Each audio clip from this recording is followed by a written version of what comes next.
Some child stars seem born for the spotlight. Johnny Whitaker was one of them. His journey to fame began before he could even spell Hollywood. Born on December 13, 1959 in Van Nuys, California, Johnny was the fifth of 8 children. With that many siblings, standing out at home probably took either a megaphone or becoming a TV star. Lucky for Johnny, he had the kind of natural charm that didn't need either. While most toddlers were still mastering crayons, Johnny was already filming his first commercial for a local used car lot, no less. Not every kid can sell a pre-owned sedan and diapers, but Johnny somehow made it work. From the beginning, he had a calm, confident presence in front of the camera that didn't feel like acting, just felt real. That red-haired kid with the big grin soon became a familiar face on national television, especially in commercials for Mattel, the toy company every kid in the 60s knew by heart. He lent his voice to toys like Larry the Lion and Crackers, the parrot from their popular animal Whitakers. Line-talking plush toys that came to life with a pull of a string.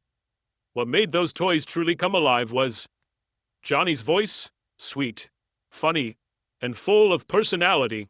It made kids feel like Larry and Crackers were real friends, not just toys. His success wasn't just about talent, it was also about timing. Television was quickly becoming the new hearth of American homes. And there was Johnny right in the middle of it all, becoming a familiar and beloved face to millions. Ever see a kid in a commercial and think, wow, that little guy's really selling it? That was Johnny Whitaker. Even before he reached double digits, he had a spark, those wide, expressive eyes, that joyful energy, and a voice that could convince any child that a talking stuffed animal was the most important thing in the world. And for a while it was. Johnny didn't just appear in ads, he became the face of the Animal Whitakers line, not just because he looked cute on camera, but because he had something special that audiences instantly connected with. Johnny Whitaker threw himself into those early commercials like they were the best moments of his life, smiling, shouting, and acting with such enthusiasm that kids didn't just want the toys. They wanted to be his friend. That charisma made him a natural. And while most child actors struggled to transition from commercials to serious roles, Johnny didn't miss a beat. By 1965, he landed a part on General Hospital, playing young Scotty Baldwin. This wasn't a Blink-and-Dhalmasit background role. Scotty would go on to become one of the longest-running characters in the show's history. Not bad for a kid who'd started out convincing toddlers to buy talking stuffed animals. Even as a child, Johnny held his own in emotional scenes with seasoned adult actors, a rare feat when you're still losing your baby teeth. Then came 1966, a turning point. Johnny was cast in the feature film, The Russians Are Coming. The Russians Are Coming, a Cold War comedy that poked fun at American paranoia. The movie had a star-studded cast, including Brian Keith, Carl Reiner, and Alan Arkin. Yet somehow Johnny still stood out. His performance caught the eye of Brian Keith, who was so impressed by Johnny's talent and professionalism that when he was later cast as the lead in the CBS sitcom Family Affair, personally recommended Johnny for the role of his on-screen nephew. That one recommendation changed everything. Family Affair became a massive hit, running from 1966 to 1971 and becoming one of the most beloved shows of its time. The premise was simple but touching. Uncle Bill, a stylish bachelor, unexpectedly becomes the guardian of 3 orphaned children, raising them in a Manhattan penthouse with the help of the dignified yet endearing butler, Mr. French.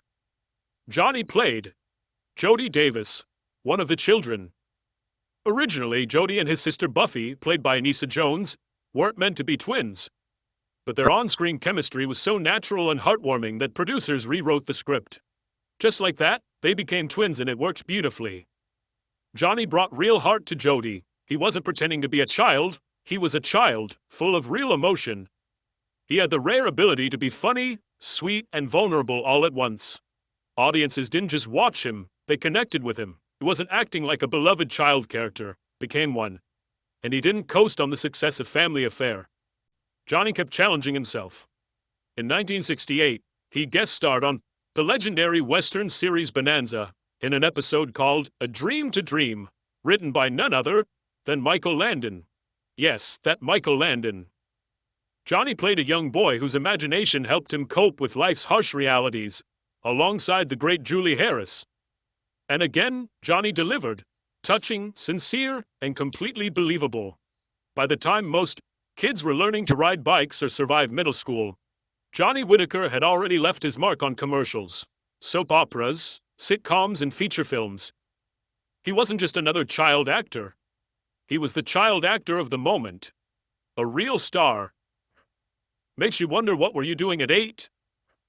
By the late 1960s, Johnny was everywhere. He was doing more than just smiling for the camera. In 1969, while most kids were trying to avoid homework, Johnny starred in a major Hallmark Hall of Fame production, Littlest Angel. Based on a popular children's book, the role required genuine emotional depth, and Johnny delivered. He balanced charm, innocence, and an unexpected maturity for his age. Sharing the screen with legends like Fred Gwynne and Tony Randall, Johnny still managed to shine. In 1970, he kept the momentum going. He appeared on Green Acres twice. Once as Willie, and again as Dinky Watson. Different characters, same show.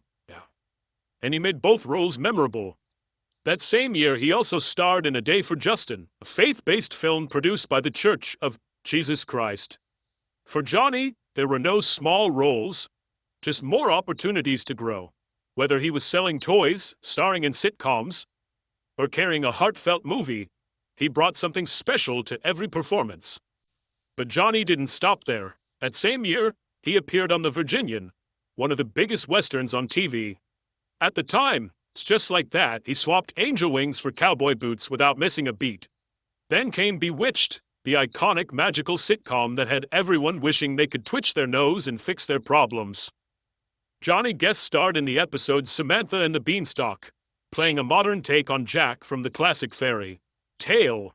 He brought a fresh charm to the role, adding a thoughtful, sincere energy that reflected his Latter-day Saints upbringing. It was clear he wasn't just accepting roles, he was choosing ones that meant something to him. When Family Affair wrapped up in 1971, a lot of child actors might have faded away, but not Johnny. That same year, he delivered a powerful performance in a 2-part episode of Gunsmoke Show, where even the adults had to bring their A-game. Johnny more than held his own. Then in 1973, he made a move that would make him a Saturday morning favorite. He landed the lead role in Sigmund and the Sea Monsters, a delightfully weird and whimsical series from Sid and Marty Krofft. He played a kind-hearted boy named Johnny who befriends Sigmund, a lovable sea creature who doesn't quite fit in. It was goofy, magical, and unforgettable, and much of the show's heart came from Johnny himself. I had that big brother energy that made every kid feel like they were right there on the beach, ready for the next adventure. Around that same time, Johnny dove into the world of Disney films, not just in supporting parts. In 1972 alone, he starred in Snowball Express, a slapstick comedy about a family inheriting a crumbling hotel. The Biscuit Eater, a touching story about a boy and his dog. And Napoleon and Samantha, where he acted alongside a young Jodie Foster in her film debut. Yes, that Jodie Foster. These roles showed off Johnny's incredible range. He could be funny, heartfelt, brave, and sometimes all three in the same scene. Looking back, it's kind of mind-blowing how much he accomplished before most kids even reached high school. While many child actors got typecast or stuck playing the same roles over and over, Johnny was out there proving he could do it all. Then came one of the most memorable performances of his career, Tom Sawyer. In the musical adaptation of Mark Twain's classic, Johnny was Tom, mischievous, charming. With a big heart beating just beneath the surface, he brought the character to life in a way that still resonates with fans today. It wasn't just acting. He was Tom Sawyer. And for many, that role remains the one that defines his early career. But fame wasn't something Johnny clung to forever. As he got older, he gradually stepped away from the spotlight, not with drama or scandal, but with quiet curiosity. He explored other parts of life and found new passions. In a casual moment during an interview on The Late Late Show with Tom Snyder, Johnny mentioned that he had once worked as a computer consultant for CBS. From child star to tech git was a surprising twist. Oh, but it made perfect sense. Johnny was always adaptable, always curious, and definitely always more than just an actor. He also stepped into the world of talent management, working alongside his sister at Whitaker Entertainment. One of the talents he helped guide was Dana Plato, the former Different Strokes star. You could tell Johnny cared not just about the business, but about the people in it. He understood how hard life could get after childhood fame, as he had lived it himself. In 1999, after years of reinvention, quiet resilience, meaningful contributions both on and off screen, Johnny Whitaker received the Former Child Star Lifetime Achievement Award at the Youth and Film Awards. It was a well-earned recognition of a journey that went far beyond a journey marked by talent, heart, and real staying power. And honestly, it was never just about the roles Johnny Whitaker played. It was about the way he carried himself. When the cameras stopped rolling, not every child star navigates the transition to adulthood with grace, but Johnny did. In 2012, he dipped back into entertainment, not through TV or film, but radio. Co-hosted the Dr. Zod and Johnny Show, giving fans a glimpse into a different side of him, funny, warm, thoughtful. The show didn't last long, but it reminded people why they liked him in the first place. Then, 2013, Johnny made a quiet but meaningful return to acting, this time on stage. He played Judge Taylor in To Kill a Mockingbird, a production by the Judson Theater Company. It wasn't a showy role, but it didn't need to be. It felt like a full-circle moment.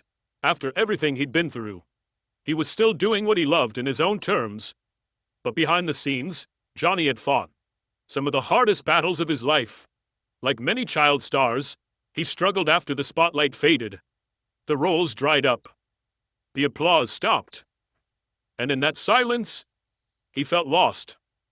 That loneliness eventually led him into addiction. Drugs and alcohol weren't a rebellion. They were a way to numb the ache of feeling forgotten. It all came to a head in 1997, when his family staged an intervention.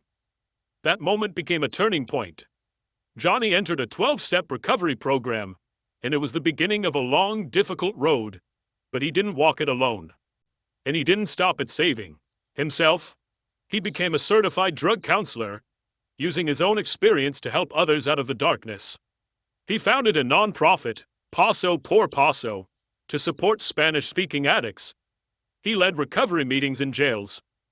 Not for fame, for credit, just because he knew what it felt like to be stuck in. He wanted to give others a way out. Faith played a huge role in his healing. He reconnected with his Mormon roots, began singing in the church choir, and returned to temple life. Years earlier, he'd gone on a mission to Portugal. But now his faith felt deeper, more personal. He also rediscovered music, which became another source of comfort. These days, Johnny speaks openly about his past.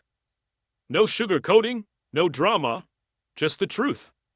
He owns it, the rise, the fall, and the comeback. Because to him, helping others find healing means more than any old rerun or credit ever could. Then, in 2016, Johnny gave fans a little gift, a cameo in Amazon's reboot of Sigmund and the Sea Monsters. He played a cranky boat owner named Zach, bringing a dose of humor to the updated version, sharing scenes with characters like the zany captain, Barnabas, played by David Arquette, and seeing Sid and Marty Krofft pop up in brief appearances made it all feel like a joyful reunion. For those who grew up on the original series, it was like flipping through an old family photo album. Warm, familiar, comforting. But not every memory from those years is so easy for Johnny to revisit. There's one episode of Family Affair he still can't bring himself to watch. There's one episode from Johnny Whitaker's early acting days that he still can't bring himself to watch. Not because it wasn't good, quite the opposite. It was one of the most powerful performances of his young career. But to Johnny, it represents far more than just another role. It's a snapshot of a deeply complicated time in his life. The episode aired in 1966, when he was only 6 years old, titled Mrs. Beasley, Where Are You? It revolved around the loss of a beloved doll. But beneath the surface, it was really about something deeper: grief, change, and the desperate need for comfort when everything familiar starts to slip away. To an adult, it might have seemed like a typical emotional storyline. But for Johnny still, trying to make sense of the world while growing up under studio lights, the emotions written into that script hit a little too close to home.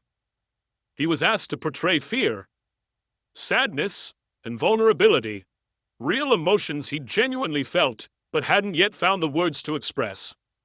And what made the experience even more intense was his close bond with co-star Anissa Jones, who played Buffy. Off-screen, they weren't just castmates, they felt like real siblings. So when the plot forced them into acting out themes of separation and emotional loss, it didn't feel like play acting, felt real.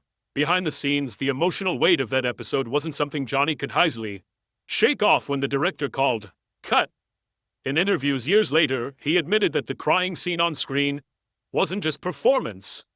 It was real tears, it's real confusion, real ache.